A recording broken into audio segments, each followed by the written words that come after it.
Bien, pues seguimos con Juan 14. Vamos a estudiar la porción que nos corresponde hoy. Seguimos en esta bonita porción donde la semana pasada estábamos recibiendo consuelo del Señor, recibiendo fortaleza en esos tiempos críticos de los apóstoles, y bueno, el Señor sigue en esa misma tendencia. Ahora recuerden siempre el Evangelio de Juan, escrito con el propósito que creamos que Jesús es el Hijo de Dios y que para que creyendo tengamos vida en su nombre. Estamos viendo ahora la vida transformada en Cristo. La primera sección, como la divide el señor Warren Brisby en su comentario del capítulo 1 al capítulo 12, él pues lo maneja así, ¿no? Y bueno, tiene mucha razón en dividirlo así: la vida en Cristo, la salvación, donde se hace más enfático el tema de la necesidad del arrepentimiento y la fe para la salvación, aunque lo sigue haciendo en los siguientes capítulos.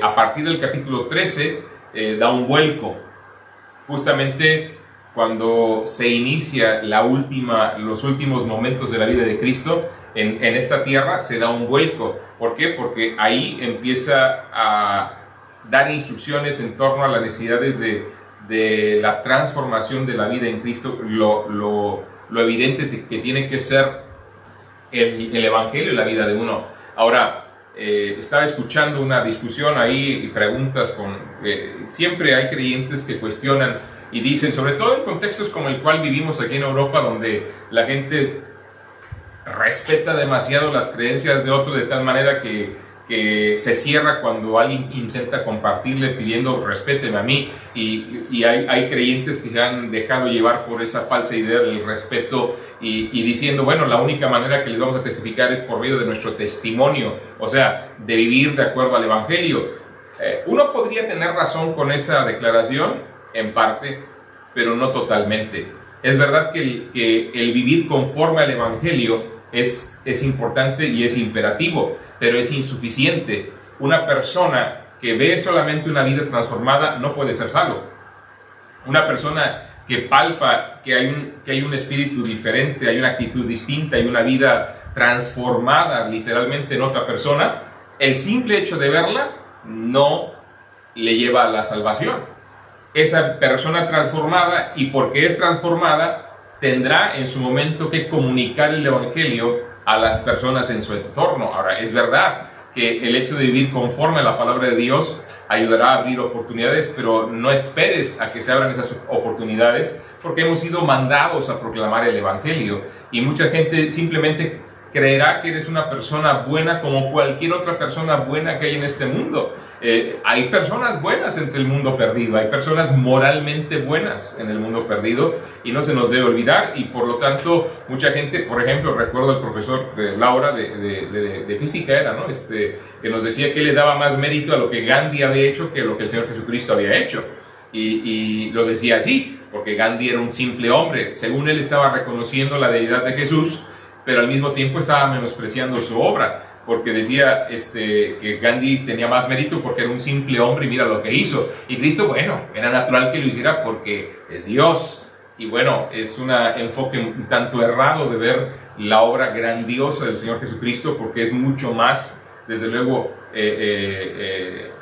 tiene una mucha mayor repercusión en la sociedad a nivel mundial y a lo largo de los siglos, desde luego. Pero el detalle no es ese. El detalle es que cuando hay una vida transformada, parte de esa transformación va a implicar el querer comunicar el Evangelio a la gente en nuestro entorno.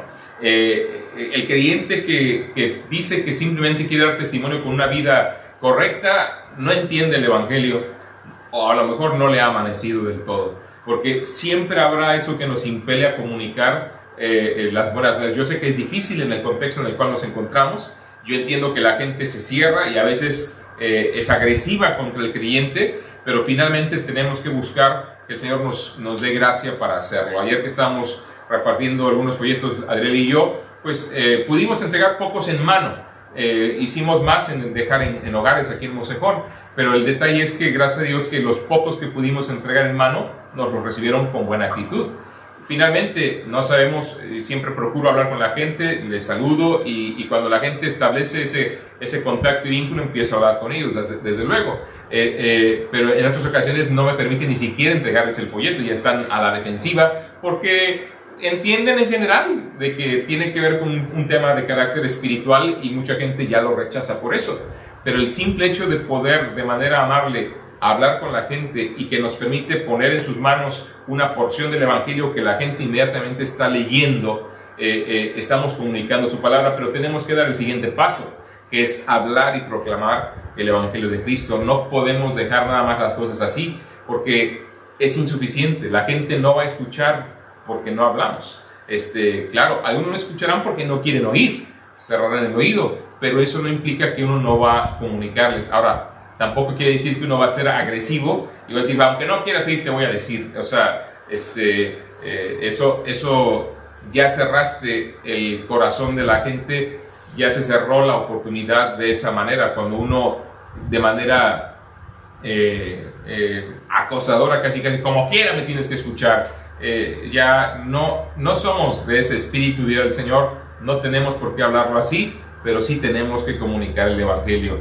Regresando ahí a Juan capítulo 13 al final y capítulo 14, que el inicio del 14 donde estamos, recuerden otra vez que el Señor acaba de confrontar a Pedro de que su promesa de serle fiel hasta la muerte pues son solamente palabras, y que el Señor justamente le reitera que Pedro le negaría aquella noche 3 veces antes que el gallo cantara. Algunos van estaba viendo algunos comentarios y escuchando algunas enseñanzas en torno a este pasaje, y algunos van con la idea de que pues realmente no era un gallo, ¿no?, el que cantó y cosas así. Dice, a ver, el detalle, y aún como lo narran los evangelios, es que ocurrió justamente antes que el gallo cantara, y que qué tipo exacto de animal y todo eso. A veces la gente anda por las ramas intentando desviar la atención o decir que nada más es una mera expresión. Tan no lo era que los evangelios obviamente ubican el momento sobre todo Lucas, de una manera muy clara, habla del momento en el que el gallo canta, y entonces, vuelto el Señor a Pedro, le miró cuando le negaba la tercera ocasión. Entonces pone todo un cuadro muy claro, específico, que no deja lugar a dudas que es una descripción de hechos que acontecieron de acuerdo a la palabra de Cristo. Pero aquí el punto medular es que Pedro le negaría. El líder de los fariseos, de los apóstoles, no, ya despierta a mí, por favor, ¿verdad? Mira lo que está pasando. El líder de los discípulos negaría al Señor, los demás le negarían, el Señor quedaría solo, estarían en una situación crítica ellos por ver que el maestro estaba siendo aprendido, juzgado y llevado a la condenación en el transcurso de aquella noche. A la mañana siguiente, viendo que era condenado, dice el Evangelio de Mateo, por eso en ese instante Iscariote va y se ahorca, cuando vio que era condenado, no antes. Hubo un remordimiento grande porque él pensó que el Señor se libraría como las otras ocasiones, y no lo hizo en esta ocasión, como Juan lo establece, cuando Cristo lo dice, que él el Padre sería glorificado al ser glorificado al Hijo, hablando de su propia muerte. Pero no dejaba de ser un tema delicado, porque era una crisis que vendría. No deja de ser un tema delicado porque sería una situación que conmovería grandemente todo y pondrían en duda totalmente lo que el Señor había hecho y lo que sería el final de estos 11 apóstoles que habían dejado todo por seguir al Maestro. Entonces, démonos cuenta de esa situación que obviamente nos llama mucho la atención, y que el Señor, por eso empieza el capítulo 14, ya decíamos la semana pasada, no se turbe vuestro corazón. Pidió confianza en Él como Dios, y luego provee de la esperanza de en la casa de mi Padre, como decíamos, muchas habitaciones, muchas moradas hay, preparándonos una para nosotros. Y bueno, nos quedamos en el versículo 3, donde promete regresar, y hablamos del arrebatamiento en aquel momento tremendo. Pero inmediatamente el versículo 4 inicia, Cristo otra vez promete un lugar, promete regresar. Y sabéis a dónde voy, y sabéis el camino. Y sabéis a dónde voy, y sabéis el camino. Y hablamos del camino a casa en esta mañana, del camino a casa. Ahora piensen conmigo, ¿cuántos caminos el hombre ha intentado establecer para llegar a casa? Y no nos referimos al lugar, a la dirección donde tú vives. Yo te puedo dar mi dirección, calle La Rosa, número 3, en Olías del Rey, aquí en Toledo. Ahora, no me refiero a esa dirección. Igual coges un taxi y le das la dirección y llegas, o tienes coche, ingresas la dirección en el GPS y llegas, ¿verdad? O tomas un mapa a la antigüita, ¿verdad? Ya los mapas físicos, o un mapa digital, y ubicas la dirección y dices, voy a tomar la A42 en la salida 59, paso la carretera Mosejón y al final ya estoy dando todas las indicaciones, ¿verdad? Para llegar acá. Bueno, no me refiero a esa casa. ¿De qué casa está hablando el Señor? Versículo 2. En la casa de mi Padre. Está refiriéndose a la salvación, está refiriéndose al lugar eterno con Dios, a la salvación eterna del ser humano. Y le dice a los apóstoles, a sus 11, y sabéis a dónde voy, y sabéis el camino. Ahora son declaraciones, no está preguntando el Señor, no está cuestionándoles, preguntando, ¿y saben a dónde voy? ¿Y saben el camino? No, Él está diciendo lo que ellos ya saben. Es triste, pero hoy en día hay muchísima incertidumbre en torno a todo lo que el hombre hace para poder llegar al cielo. Es más, todas las religiones del mundo ofrecen una manera diferente en un sentido para llegar al cielo, pero todas al mismo tiempo tienen un común denominador. Hablo de las religiones. Todas, el común denominador que tienen para que la gente llegue al cielo es a través del esfuerzo humano por un comportamiento bueno, por un comportamiento ejemplar, o un comportamiento que es conforme a sus altos valores, a sus altos estándares religiosos, ¿no? De moral, de perfección, de impecaminosidad, buenas obras, dicho de manera más coloquial, más común. El estándar general del ser humano, de las religiones que el hombre ha inventado, es que el hombre se tiene que comportar de cierta manera para hacerse un camino al cielo. ¿Sabéis a dónde voy?, decía el Señor Jesucristo, y sabéis el camino.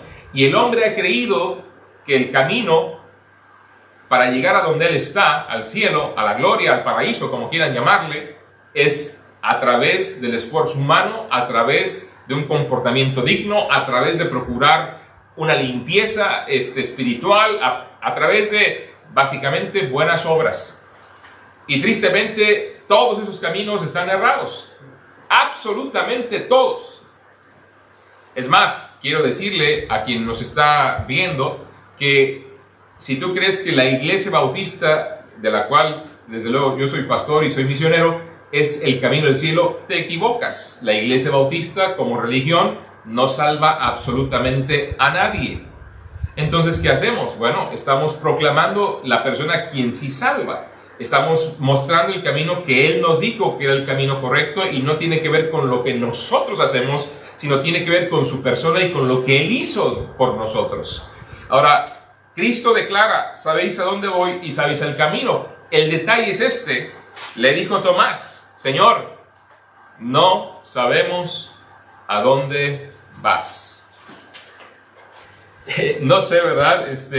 Claro, el Señor, lleno de gracia, de misericordia para con sus apóstoles, respondió con esa misma gracia a ellos. Sin embargo, si yo hubiera estado ahí, a lo mejor, bueno, claro, ya sabiendo la respuesta, ¿no? Somos muy injustos con los apóstoles, pero qué desesperación, ¿no? Tomás, te acabo de decir a dónde voy, te acabo de decir las cosas, te he enseñado durante 3 años y medio prácticamente cuál es mi propósito, que tenía que morir y que todo esto, sabes a dónde voy, sabes el camino, y me sales todavía con que no sabes a dónde voy, y todavía rematas con la pregunta, ¿cómo pues podemos saber el camino? Y tristemente mucha gente sigue con esa misma incógnita. Tristemente mucha gente sigue con esa duda. Miren, habla aquí concretamente de la salvación, de estar con Él, la casa de mi Padre, como hemos visto en el contexto más amplio, más amplio, inmediato más bien, de ese pasaje. En la casa de mi Padre muchas moradas hay. El anhelo del ser humano de pasar la eternidad con Dios en un estatus perfecto, donde el trabajo no es trabajo, donde el pecado se ha sido dejado atrás, donde no hay muerte, donde no hay enfermedad, donde el sol, la luz, bueno, en este caso Dios siendo la luz, donde ya no habrá más calor, donde no habrá más frío, donde todo será perfecto. Absolutamente todo. No habrá envidia, no habrá guerra, no habrá codicia, no habrá pecado. Todo habrá quedado atrás, sino que el estatus original de perfección se habrá recuperado. El anhelo intrínseco en la naturaleza humana de volver a ese estado original en el cual Dios creó al hombre. Sí, el volver al Edén, el regresar al paraíso, el llegar a la gloria eterna con Dios por la eternidad. Estar con Él por la eternidad. Sí, a eso se refiere la casa de mi Padre, el lugar donde moraremos por la eternidad con Él. Algo glorioso. Pero la duda siempre es, no sabemos a dónde vas. ¿Cómo pues podemos saber el camino? ¿Cómo pues podemos saber el camino? Y la gente ha inventado sus caminos. La gente ha intentado, en vez de buscar la respuesta en la persona que puede darla, el ser humano ha decidido a lo largo de los siglos inventarse sus caminos. Ya lo he dicho antes, pero simplemente reiterémoslo. La religión es el intento del hombre para alcanzar el cielo a través de sus buenas obras. Ponle el nombre que te guste, llámese como se llame, da igual. Te darás cuenta que al hacer un análisis sincero y sencillo de sus enseñanzas y de sus propósitos, finalmente la oferta es algo similar al paraíso, pero que tú te lo tienes que ganar por medio de lo que haces. Básicamente, resumido, te ligan a principios, te atan a leyes, a mandamientos. ¿Para qué? Para que a través de ellos te hagas digno de llegar a aquel lugar eterno de perfección absoluta. Como quiera que lo entiendan, a resumidas cuentas, el hombre es lo que hace sin importar lo que sea la religión que profese. Eso es la enseñanza, la respuesta que el hombre se ha inventado. Otros van más allá.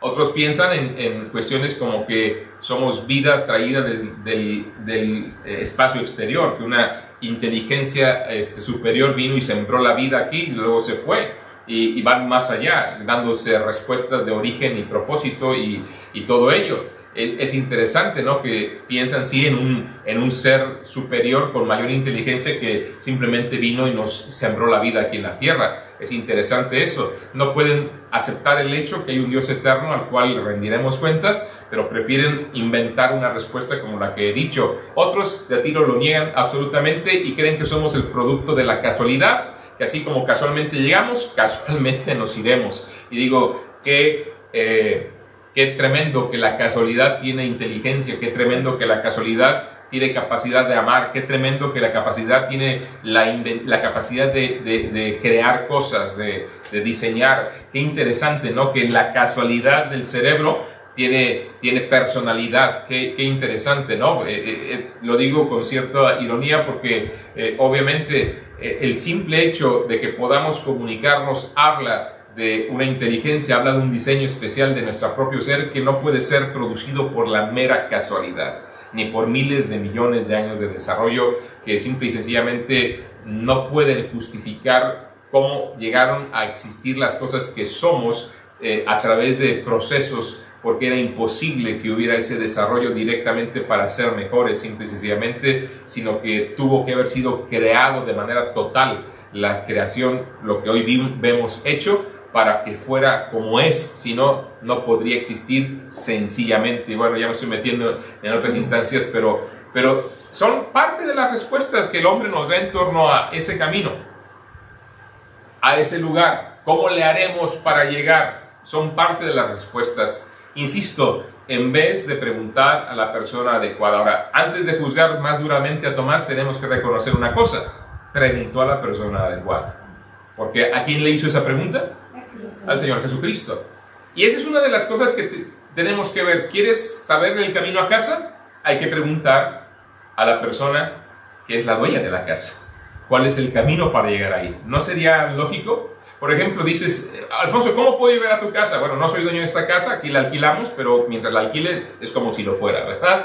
Entonces, ¿cómo le puedo hacer? Entonces te doy las indicaciones porque yo sé la dirección, yo sé cómo llegar. Es más, aunque hoy es más fácil con el GPS poner la dirección y dejar que el GPS ya te guíe, ¿no? Pero supongamos que no tienes GPS y quieres llegar a la casa, entonces yo te explico, mira, tomas tal carretera, sales en tal salida, das vuelta en tal lugar, y etcétera. Te doy las indicaciones para llegar aquí a casa. Es natural que a la persona que sabe, la persona a quien pertenece la casa, a esa persona a quien le preguntarías cómo llegar. Pero tristemente a veces preguntamos a la persona incorrecta. Estamos preguntando a diferentes personas y no nos detenemos a preguntarle a quién es el dueño de la casa. En la casa de mi padre, dijo el Señor, versículo 2, muchas moradas hay, dice la Escritura. Si así no fuera, yo os lo hubiera dicho. Voy pues a preparar lugar para vosotros. La idea de Cristo no es mi casa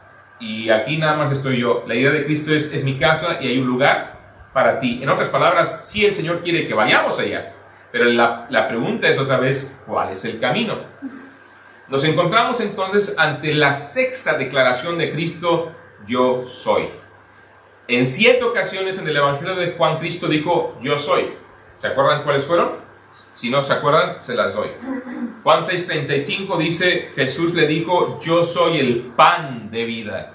El que a mí viene nunca tendrá hambre y el que en mí cree no tendrá sed jamás. Entonces Cristo se presentó primero como el pan de vida. Esa fue la primera declaración. La segunda, otra vez en Juan 8:12, otra vez Jesús les habló diciendo, yo soy la luz del mundo, el que me sigue no andará en tinieblas, sino que tendrá la luz de la vida. Cristo declaró ser el pan, Cristo declaró ser la luz, el pan para tener vida, el pan de vida, el pan que no solamente sustenta la vida en función a seguir viviendo, sino el pan de vida que da la vida eterna. Yo soy la luz del mundo, el que me sigue no andará en tinieblas, sino que verá la luz, no, tendrá la luz de la vida. Y una vez enfatizando el asunto de la salvación, la luz de la vida. Eso en Juan 8:12. Pero en el capítulo 10, versículo 7, Cristo dijo, de cierto os digo, yo soy la puerta de las ovejas. Juan 17, Juan 19 nos dice que Él es la puerta de las ovejas. Esta es la tercera declaración del yo soy de Jesús. En Juan 10, capítulo 10, versículo 11, dijo Cristo, yo soy el buen pastor. El buen pastor su vida da por las ovejas. Regresando al asunto de la puerta de las ovejas, dice el versículo 9 de Juan 10, yo soy la puerta, el que por mí entrare será salvo, y entrará y saldrá y hallará pastos. Cada vez que Él está declarando yo soy, está diciendo un aspecto de la salvación. Él es el pan de vida si no comemos, ¿qué pasa? Nos morimos. Cuando comemos el pan de vida, y no se refiere a la comunión como algunos piensan, no se refiere al participar del partimiento del pan, se refiere a su propio sacrificio, se refiere a confiar en que lo que Él hizo en la cruz del Calvario es suficiente para salvarnos. Juan 6:35, el pan de vida, para comerle no tener hambre jamás, vida eterna. Juan 8, capítulo 8, versículo 12, yo soy la luz del mundo, no estar en las tinieblas eternas de la perdición, sino en que tendremos la misma luz de la vida. Juan 17, Él es la puerta de las ovejas, el que entra por Él entrará y saldrá y hallará pastos. Hablando justamente, primero dice, el que por mí entrare será salvo, de manera directa.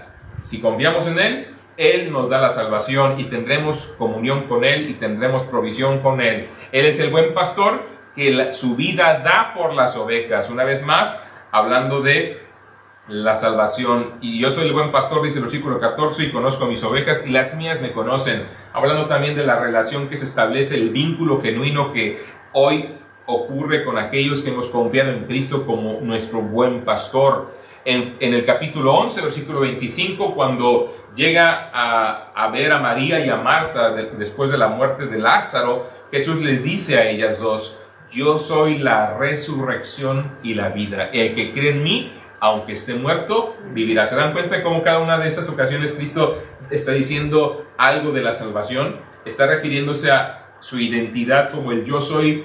Al reconocerlo de tal manera, nos proporciona la vida eterna concretamente. Y una vez más, en el capítulo 15, versículo 1, dice: yo soy la vid verdadera y mi Padre es el labrador. Versículo 5, yo soy la vid, vosotros los pámpanos, el que permanece en mí y yo en él, este lleva mucho fruto, porque separados de mí, nada podéis hacer. Y la identidad del verdadero cristiano está en la permanencia en la vid, en Cristo Jesús, y por eso podemos saber de la salvación que nos da. Interesante, para que podamos tener vida tenemos que estar adheridos a la vid.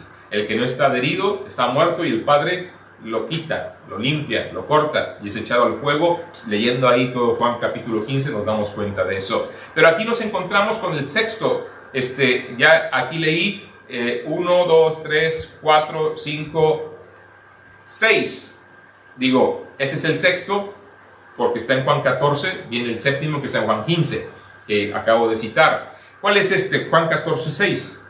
Jesús le dijo: yo soy el camino y la verdad y la vida. Nadie viene al Padre sino por mí.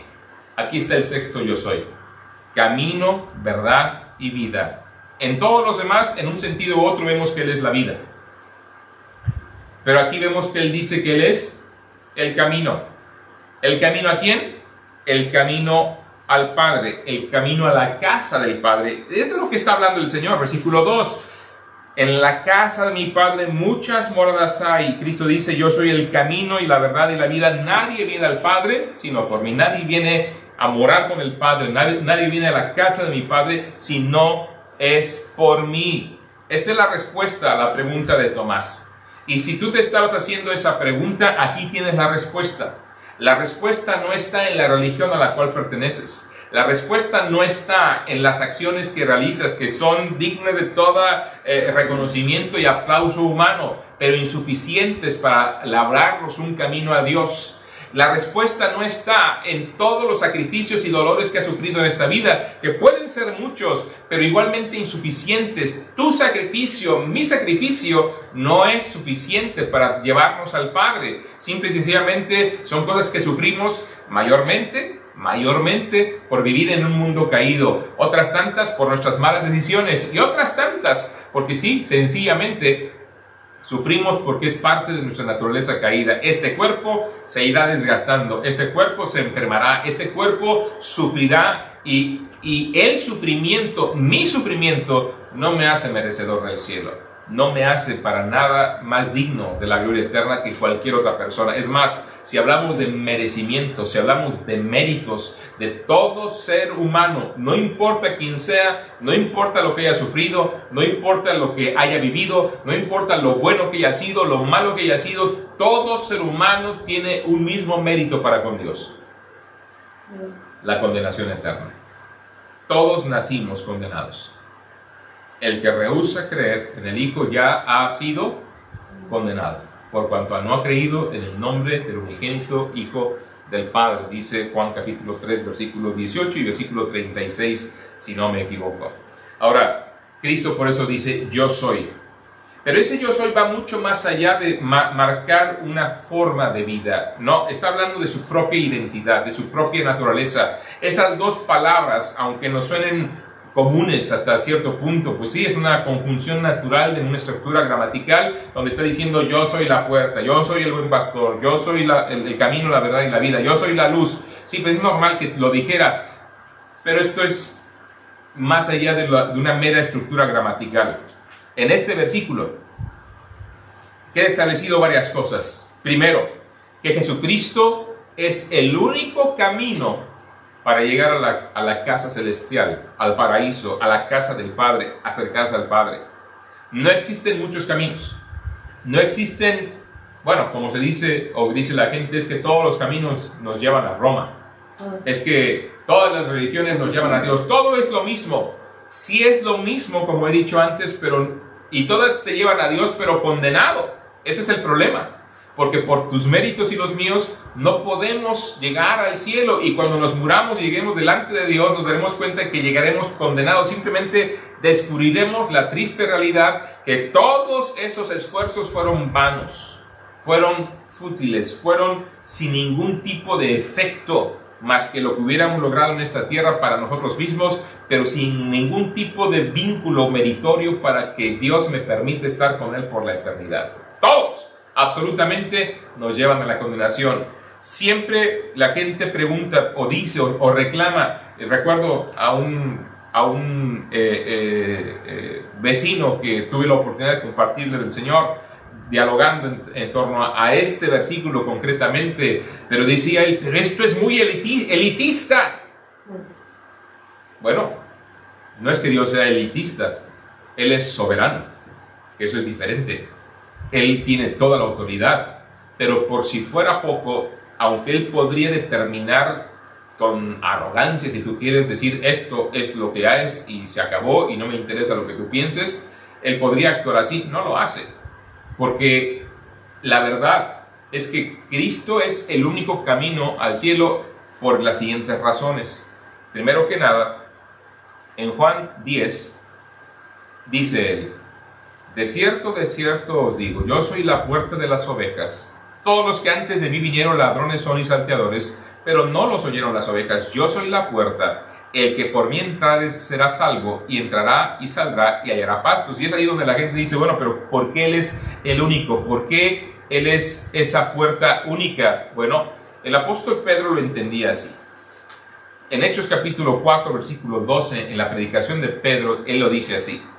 Y en ningún otro hay salvación, porque no hay otro nombre bajo el cielo dado a los hombres en que podamos ser salvos.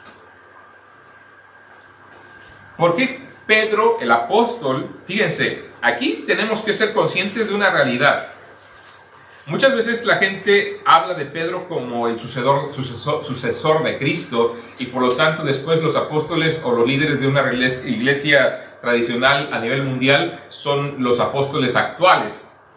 Sin embargo, el Señor Jesucristo, inspirando al apóstol Pedro en Hechos capítulo 4, cuando vemos la predicación que Pedro está realizando, noten, se los leo completo para que vean, ese fue, digamos, la conclusión del mensaje del apóstol Pedro en aquella tarde.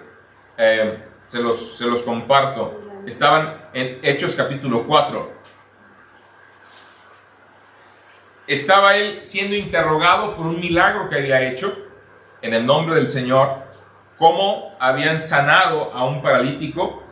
Y nota lo que dice Pedro en el versículo 8. Entonces Pedro, lleno del Espíritu Santo, les dijo, gobernantes del pueblo y ancianos de Israel, puesto que hoy se nos interroga acerca del beneficio hecho a un hombre enfermo, de qué manera éste haya sido sanado, sea notorio a todos vosotros y a todo el pueblo de Israel, que en el nombre de Jesucristo de Nazaret, a quienes vosotros crucificasteis, y quien Dios resucitó de los muertos, por él este hombre está en vuestra presencia sano.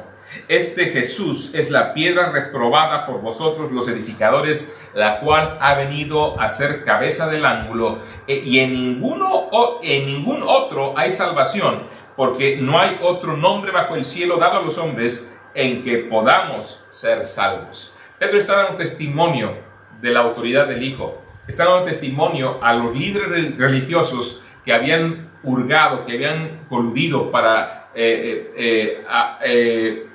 ha hecho el plan para llevar a la muerte al Señor Jesucristo. Les está diciendo, al que ustedes mataron, Él es el único que trae salvación, y esta es la evidencia. En su nombre fue este hombre sanado. Está testificando de la identidad de Cristo como el Mesías prometido y como el Salvador del mundo. Pero algo más, ¿por qué Pedro lo decía? Noten en su primera epístola del apóstol Pedro, capítulo 2, por favor. Vamos a 1 de Pedro, capítulo 2. En la escritura nos muestra por qué el Señor dice de sí mismo que Él es el único camino al Padre. 1 de Pedro, capítulo 2, versículo 21 dice, pues para esto fuisteis llamados, porque también Cristo padeció por nosotros, dejándonos ejemplo para que sigáis sus pisadas. Y luego nos habla de ese ejemplo, el cual no hizo pecado, ni se halló engaño en su boca, quien cuando le maldecían, no respondía con maldición, cuando padecía, no amenazaba, sino encomendaba su causa al que juzga justamente. Pedro aquí se está refiriendo al momento de la misma crucifixión del Señor, citando Isaías 53, por cierto, versículo 9. Y nota el versículo 24, que cita Isaías 53, 5, quien llevó él mismo nuestros pecados en su cuerpo sobre el madero, para que vosotros, estando muertos a los pecados y vivos a la justicia, y por cuya herida fuisteis sanados. Porque vosotros erais como ovejas descarriadas, pero ahora habéis vuelto al pastor y obispo de vuestras almas. Pero Pedro está diciendo claramente aquí la razón por la cual Cristo es el único camino y exclusivo, sí. No en un sentido arrogante del Señor, y nos está diciendo de manera categórica lo siguiente: Él es el único Salvador por lo siguiente, porque solo Él llevó en su cuerpo tus pecados y mis pecados. Solo Él pagó nuestra deuda para que pudiésemos ser vestidos con su propia justicia. Muchas veces se ignora o se cuestiona la misericordia de Dios para con nosotros. La gente dice, ¿por qué dices que Dios nos ama si mira toda la maldad que hay en el mundo? O la gente, simplemente no entendiendo el amor de Dios, piensan, bueno, como Dios es tan amoroso, Él pasará por alto toda nuestra maldad y nos recibirá al cielo cuando finalmente termine toda nuestra vida. Ambas versiones son un mal entendimiento de la misericordia, del amor de Dios para con nosotros.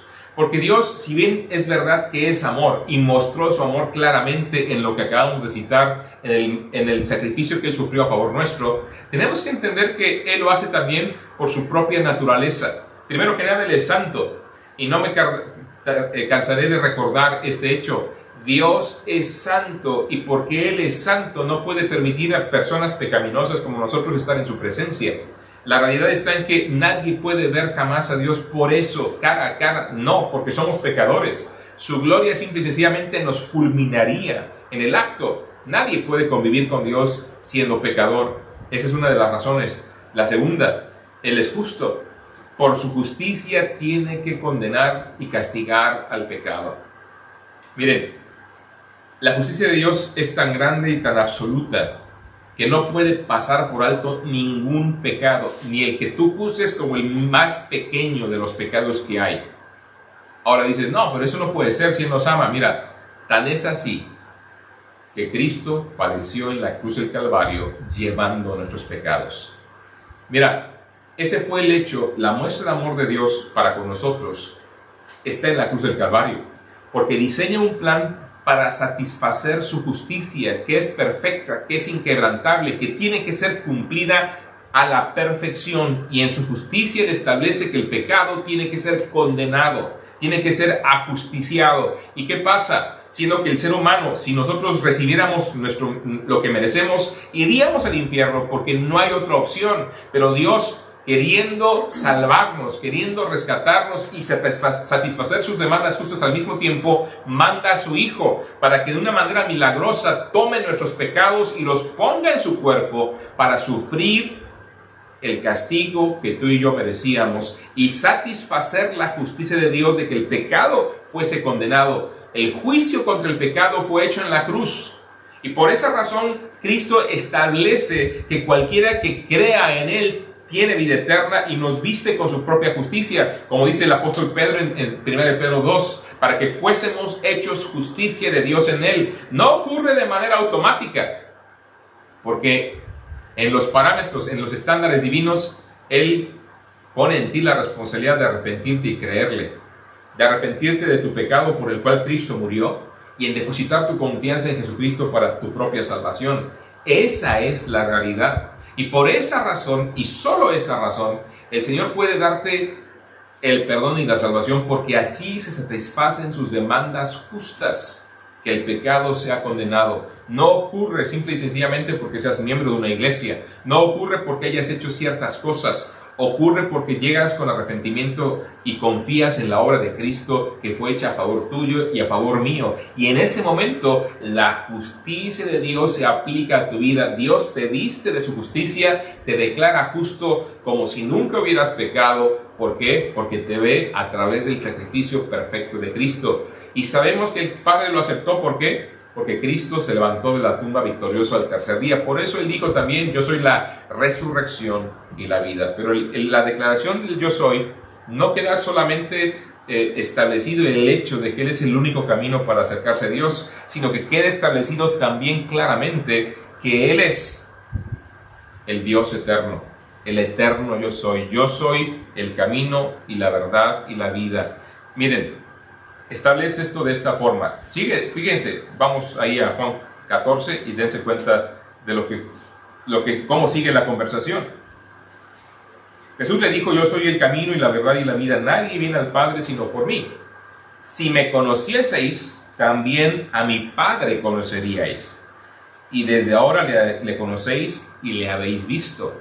Esos yo soy confirman esta declaración de Cristo. El que ha visto a Cristo ha visto al Padre. Cristo está diciendo yo soy. ¿Cuál yo soy? El eterno yo soy. Interesante que Felipe todavía no le cae el 20, como a mucha gente no le cae el 20. Felipe dijo entonces, Señor, muéstranos al Padre y nos basta. La gente dice, bueno, Cristo nunca declaró directamente ser Dios. Dice el versículo 9, Jesús le dijo, ¿tanto tiempo hace que estoy con vosotros y no me has conocido, Felipe? El que me ha visto a mí, ha visto al Padre. ¿Cómo pues dices tú, muéstranos al Padre? Desde ahora le conocéis y le habéis visto. Ellos conocen a Dios porque han llegado a conocer a Jesús de Nazaret en su ministerio. Y así como pronto lo harían en su muerte y su resurrección, ver al Cristo muerto y resucitado, conocerían de verdad al Dios eterno. Lo conocían ya. Conocer a Cristo es conocer a Dios. Y una y otra vez Jesucristo afirma cómo Él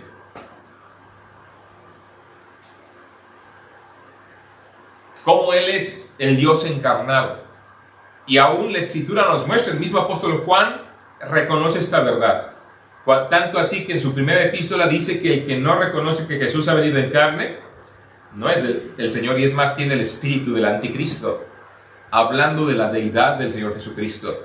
Ahora, hablar de la deidad de Jesús, hablar de la deidad del Padre, hablar de la deidad del Espíritu Santo ha llegado a ser un tanto controversial porque es algo maravilloso que no entendemos en su profundidad. Ahora, el hecho de no poder explicar esa naturaleza única de Dios, porque la Biblia claramente deja establecido que existe un solo Dios verdadero, pero ese Dios es tres personas: el Padre, el Hijo y el Espíritu Santo. Ahora, no voy a tomar el tiempo, ya lo hemos enseñado, puedes checarlo en una de las lecciones que hemos dado los jueves, ahí está más desglosado, pero simplemente menciono esto. La Biblia dice que el Padre se le atribuyen acciones que solamente a Dios se le pueden atribuir. El Padre perdona pecados, el Padre es creador, el Padre es Dios. Y nada más por decirlo de una manera muy sencilla, y no puedes corroborar esto con lo que la Biblia enseña. Pero también se atribuye a Cristo las mismas atributos que solamente son atribuibles a Dios. Y si vamos a la persona del Espíritu Santo, también al Espíritu Santo se le reconoce como creador, se le reconoce como Dios, se le reconoce como que imparte la redención, actúa concretamente en impartiendo la salvación del ser humano cuando éste se arrepiente y llegando a sellarle. Entonces la Escritura nos muestra de manera clara e inequívoca que Dios es uno, pero que ese Dios eterno es tres diferentes personas, pero a la vez conforman la Trinidad. No podemos explicar más allá de una realidad que nuestra mente finita no alcanza a discernir. Es como si le preguntara a cualquier persona, ¿puedes explicar la electricidad, por ejemplo? Ahora, aún los que más saben en torno a esta realidad, no la entendemos.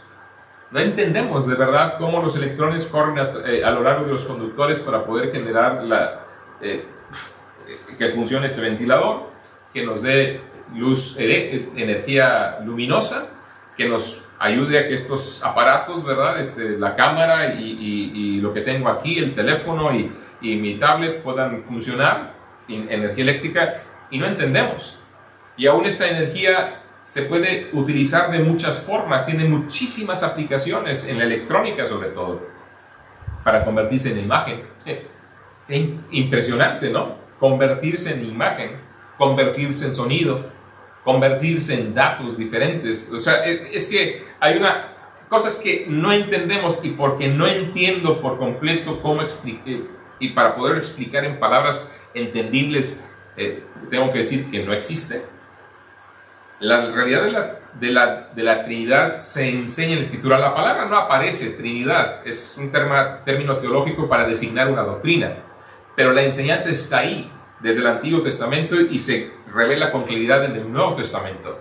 Y de eso depende también la salvación del hombre, porque si tú no crees que Jesucristo es Dios, como la Escritura lo manifiesta, eres anatema, maldito, condenado, literalmente. Porque justamente el incrédulo es el que va a la condenación eterna, como dice el libro de Apocalipsis, como dice el libro de Corintios. Los cobardes y los incrédulos. Y qué interesante que se asocian esos dos elementos como, digámoslo así, pecados imperdonables. Cobardes e incrédulos van de la mano. Porque una persona que no quiere creer, normalmente no quiere creer por cobardía. No se arriesga a depositar su confianza en... ¿Por qué? Temor al que dirán, temor a la presión social, temor a que es que dejo las tradiciones de fulano, de perengano, mis padres, mi iglesia, mi religión, mi lo que sea. Pero el tema es que estás prefiriendo esto temporal a la salvación eterna, a abrazar por medio de la fe a Jesucristo como el Dios eterno, aquel que murió para salvarte, el yo soy el camino que quiere que andes por él, el yo soy la verdad que quiere que creas, el yo soy la vida que quiere que recibas. Porque es lo que el Señor nos está diciendo: yo soy el camino, la verdad y la vida. Nadie viene al Padre sino por mí. Y ese yo soy implica directamente que Él es Dios. Implica directamente que el que ve a Él vino a dar a conocer al Padre. Implica directamente que Él tiene toda la facultad para perdonar los pecados, porque Él es Dios. Al igual que el Padre es Dios, al igual que el Espíritu Santo es Dios. Él es Dios. Pero particularmente en el plan del Dios Trino está en que el hombre no solo crea en el Padre o crea en el Espíritu, sino que se arrepienta y crea en el Hijo. Juan, su evangelio fue escrito para que creamos que Jesús es el Hijo de Dios, es Dios en la carne, y para que creyendo tengamos vida en su nombre. No seamos cobardes para no aceptar esta realidad. La Biblia lo revela así. No lo podemos explicar en su profundidad, su naturaleza. No la podemos explicar, pero la Biblia la revela con toda claridad. Llama al Hijo Dios, llama al Espíritu Dios, llama al Padre Dios. Y simplemente Él espera que aceptemos y creamos lo que la Biblia declara, que este Dios es uno solo, pero es un Dios trino, que ha hecho una obra maravillosa, ha hecho un plan perfecto para brindar su vida, para rescatarnos, para recuperar el reino perdido y establecerlo más adelante, donde la gente redimida serán los súbditos de aquel reino, una vez que Él lo instale, como Él prometió, regresar otra vez para tomarnos y llevarnos para donde Él está, y luego volver otra vez para establecer ese reino en esa tierra. Pero hoy quiero recordarte el camino a casa. El camino a casa se llama Jesucristo. El camino a casa es el Dios encarnado llamado Jesús de Nazaret. El camino, la verdad y la vida es Jesús de Nazaret, y Él quiere simple y sencillamente animarte a que andes por Él, que le creas, que no seamos cobardes, que no nos dejamos arrastrar por el temor a lo que la gente diga, por el temor a lo que la familia nos diga, por el temor a lo que otros piensen de nosotros, sino simple y sencillamente date cuenta que la única persona que murió por ti, te invita a que le creas y te juegues tu destino eterno confiándole a Él tu destino eterno. No es un tema de religiones, es un tema de una persona. Cuando hablamos del camino, el camino, según la Escritura, es Jesucristo. Y leo un último pasaje en 1 primera carta de Pablo a Timoteo, el capítulo 2. El apóstol Pablo los subraya muchas veces en diferentes puntos de las cartas que él escribió. La mayor parte del Nuevo Testamento la escribió él, y en todas ellas, de una u otra manera, nos deja ver claramente que Jesús de Nazaret es Dios. Ahora, en esta primera carta a Timoteo, el capítulo 2, el versículo 5, lo dice de esta forma. Déjame leer desde el versículo 3. Hablando de orar por nuestras autoridades, podemos, y a lo mejor les criticamos porque pues no estamos muy de acuerdo de sus gestiones, pero tenemos que ser conscientes de esto. Dios nos manda como quiera orar por ellos. Ellos van a rendir cuenta a Dios, le crean o no. Ellos van a pagar por lo que hayan hecho mal, y por lo que hayan hecho bien serán reconocidos delante de Dios. Pero no es la salvación lo que se ganan haciendo bien un trabajo. No es la salvación, sino es cumplir con lo que Dios quería que hicieran.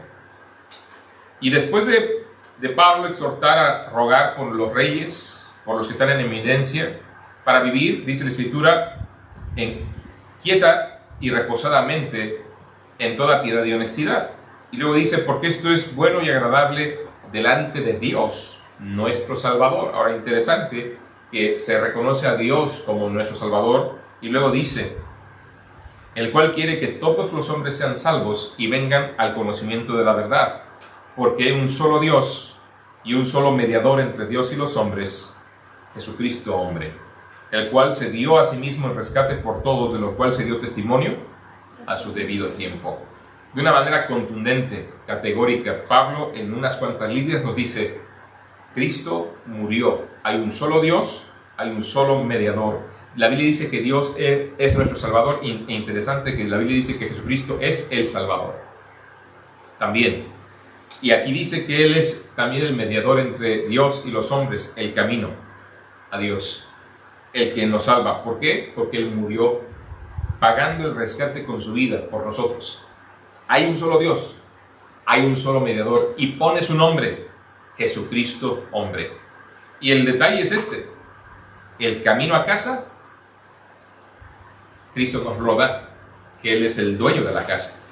Y el camino a casa dice, Él mismo es. Él es el camino, Él es la verdad, Él es la vida. ¿Por qué? Porque Él es el único que murió para salvarnos, y no queda ahí la cosa. El único que se levantó victorioso de la tumba, demostrando que Él es quien dijo ser. Así que terminamos con esta reflexión en esta mañana. ¿Cuál es el camino a casa? Más bien, ¿quién es el camino a casa? Jesucristo. ¿Quién es la verdad? Jesucristo. ¿Quién es la vida? Jesucristo. Y en cada una de las declaraciones yo soy encontramos un aspecto diferente de la salvación. Dios quiere que le conozcas. Dios quiere que conozcas a Jesús. Dios quiere que conociéndole conozcas a Dios. Y al conocer a Dios sabrás que estarás con Él por la eternidad.